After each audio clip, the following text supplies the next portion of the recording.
Hello investor, आज की video में बात करने वाले हैं जीटीएल इंफ्रा स्टॉक के बारे में। जीटीएल इंफ्रा स्टॉक पे अगर हम बात करते हैं तो अपने को यहाँ पे फिर से गिरावट देखने को मिल रही है। खासकर किसी भी स्टॉक पे अगर बात करते हैं तो यहाँ पे दोस्तों टोटल मार्केट आज रेड ही देखने को मिलने वाला है। अब रेड मार्केट तो देखने को मिला है, पर कंटिन्यूसली जो मार्केट रिकवर अब कब तक हो सकता है, क्योंकि निवेशकों का दोस्तों जो पैसा था वो कहीं ना कहीं काफ़ी ज़्यादा रेड हो चुका है और लगातार मार्केट अपना जो रंग है वो बदलता हुआ बिल्कुल देखने को मिल नहीं रहा है। तो अब ये रंग कहाँ तक बदलता हुआ नज़र आ सकता है, तो उन सब चीज़ों को कवर करेंगे। पर यहाँ पे अगर सबसे पहले आज की क्लोजिंग ₹1.82 की देखने को मिली है और लगातार जीटीएल इंफ्रा जैसी कंपनियां कहीं ना कहीं दिन ब दिन रिटर्न्स पर बड़ी गिर रही है, क्योंकि आज भी अगर बात कर ले तो ₹1.80 पे इसकी गिरावट ऑलरेडी हो चुकी है। साथ ही साथ कंटिन्यूसली जो लगातार कंपनी का जो रिटर्न था वो काफ़ी ज़्यादा गिरा है। मैं आप लोग को इतना बता दूं कि फिलहाल इस स्टॉक में लंबे वक्त से बम्प और डंप का खेल चल रहा था, पर कहीं ना कहीं वो मार्केट में अभी के टाइम मार्केट जो गिर रहा है तो इस मार्केट ने कहीं ना कहीं वो सब चीज़ें बर्बाद कर दी है और इसी के चलते कहीं ना कहीं अब वो चीज़ें जो है बम्प और डंप का जो खेल था उसके रिलेटिव मार्केट ने सबके सामने ला दी है। अब रीज़न क्या है बम्प और डंप का, कि यहाँ पे अगर हम पिछले एक साल का अगर रिटर्न अगर देखते हैं तो रिटर्न काफ़ी अच्छा देखने को यहाँ पे मिल रहा था। जो टॉप प्राइस थी ₹4.33 तक पिछले 52 सप्ताह की हाई भी देखने को मिली थी। उस टाइमिंग की अगर बात की जाए तो 5 जुलाई को यहाँ पे नजर आई थी। अब रिटर्न्स जो थी वो पॉजिटिव पे देखने को मिल रही थी, पर वो अब गिरते हुए नजर आ रहे हैं। रिकवर होने का नाम या बिल्कुल कोई देखने को मिल नहीं रहा है। और साथ ही साथ कहीं ना कहीं जीटीएल इंफ्रा जो देखने को मिल रही थी कि कंपनी आने वाले टाइम में एक अच्छा जो डेटाबेस है वो दिखा सकती है, पर यहाँ पे मार्केट ने भी अपना रंग दिखाया। साथ ही साथ यहाँ पे कंपनी ने जो अभी के टाइम पिछले 8 रिजल्ट का जो डेटा अपने लास्ट टाइम रिलीज किया था, इनकी क्वार्टरली जो 8 रिजल्ट कंपनी ने पेश किए थे उस पर भी लॉस मेकिंग का डेटा शो किया था। और अभी के टाइम एनएससी का जो सर्विलांस इंडिकेटर देखने को मिल रहा है वो ये की चीज़ सजेस्ट कर रहा है कि अभी कंपनी पिछले 8 रिजल्ट से लॉस मेकिंग का जो डेटा है वो अपने को शो अप कर रही है। पर 8 रिजल्ट ही नहीं दोस्तों, पिछले अगर हम 12 रिजल्ट या 15 रिजल्ट भी अगर देखते हैं तो यहाँ पे रिजल्ट्स का जो ग्रोथ है, जो स्कोर, जो डेटा है वो कहीं ना कहीं अपने को काफ़ी वीक देखने को नजर आया है। भले आज की वॉल्यूम 331 लाख के आसपास नजर आई है, पर वॉल्यूम मैटर ये इस प्रकार नहीं कर रही कि मार्केट में आगे चलकर कैसा मार्केट रह सकता है।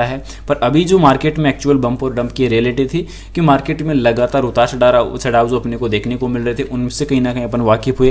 पर अभी टेलीकॉम सेक्टर पर भी ऐसी कोई अपडेट नहीं है जिससे कहीं ना कहीं इंफ्राटेक कंपनी को अभी के टाइम कुछ अच्छी अपडेट भी मिल जाए। पर अभी Q3 रिजल्ट्स पर भी अगर बात करें जीटीएल इंफ्रा का, तो जीटीएल इंफ्रा का लगातार जो डेटाबेस है वो काफ़ी ज़्यादा वीक देखने को चला है, जिसमें मार्केट के पास अगर देखते हैं तो 2318 करोड़ तक देखने को मिला। कर्ज की अगर बात की जाए तो 3817 करोड़ का अभी के टाइम कंपनी के ऊपर कर्ज है और कंपनी ऐसे सेगमेंट में काम कर रही है जहां दिन ब दिन कंपटीशन और एक अच्छा डेटाबेस इंप्रूव होने का जो संकेत है वो मिलता है मार्केट के अंदर। पर वो सब चीज़ें कहीं ना कहीं इस प्रकार की कंपनी के अंदर जो कर्ज में दबती हुई नजर आ रही है, जो कहीं ना कहीं आने वाले टाइम में एक डेलिस्टिंग की तरफ बढ़ती हुई डेलिस्ट मार्केट में होती हुई नजर आ जाएगी। क्योंकि यहाँ पे जो देखने को मिल रहा है कि लगातार कंपनी का जो डेटाबेस था उसने सभी के सामने इस कंपनी की जो सच्चाई है वो बाहर ला दी है और कहीं ना कहीं कंपनी की जो उतार चढ़ाव थे वो अब और ज़्यादा मार्केट में बढ़ चुके हैं। अभी के टाइम अगर इन और चीज़ों को अगर हम कवर करते हैं तो इनमें कहीं ना कहीं जो इंपॉर्टेंट जो चीज़ें थी वो भी अपने को यहाँ पे देखने को नजर आएगी, जिसमें से कुछ खास चीज़ें यहाँ पे मार्केट की अगर हम देख लेते हैं तो वो यहाँ पे देखने को मिलेगी कि कंटिन्यूसली कंपनी ने जो रिटर्न थे वो यहाँ पे देने का कार्य किया ही नहीं। क्योंकि कंपनी रिटर्न कहाँ पे देती हुई नजर आती, जहाँ पे कंपनी का एक अच्छा डेटाबेस इंक्रीज होता और कहीं ना कहीं कंपनी की जो लगातार एक अच्छी वैल्यू अपने को देखने को मिलती। अब दोस्तों कुछ और बेसिक चीज़ों को अगर यहाँ पे ध्यान से अगर हम देखते हैं तो कंपनी का लगातार जो डेटाबेस है वो काफ़ी ज़्यादा वीक हुआ है।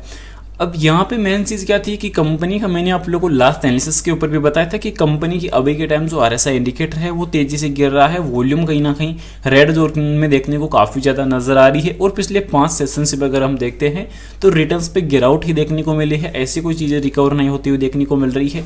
और Q2 रिजल्ट के मुताबिक अगर कुछ डेटा को बेस को अगर कवर करते हैं तो यहाँ पे अपने को कुछ भी पॉजिटिव जो चीज़ें हैं वो कवर होती हुई नजर नहीं आएगी।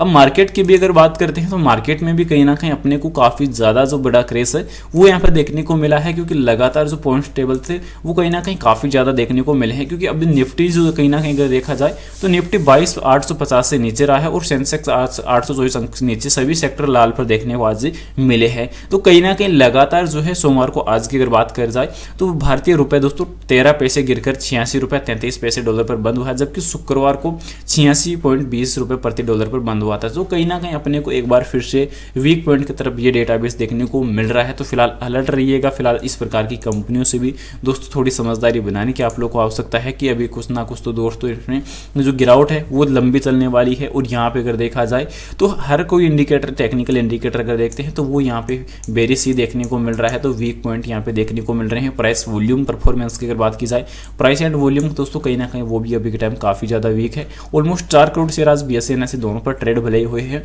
पर अभी इस स्टॉक पे दोस्तों जो गिरावट का जो दौर है वो अभी लंबा चलने वाला है। फिलहाल बाय सेल के लिए कोई सजेशन नहीं रहेगी, जानकारी ओनली एजुकेशन पर्पज के लिए रहेगी। Thanks for watching this my video. जय हिंद, जय भारत, वंदे मातरम।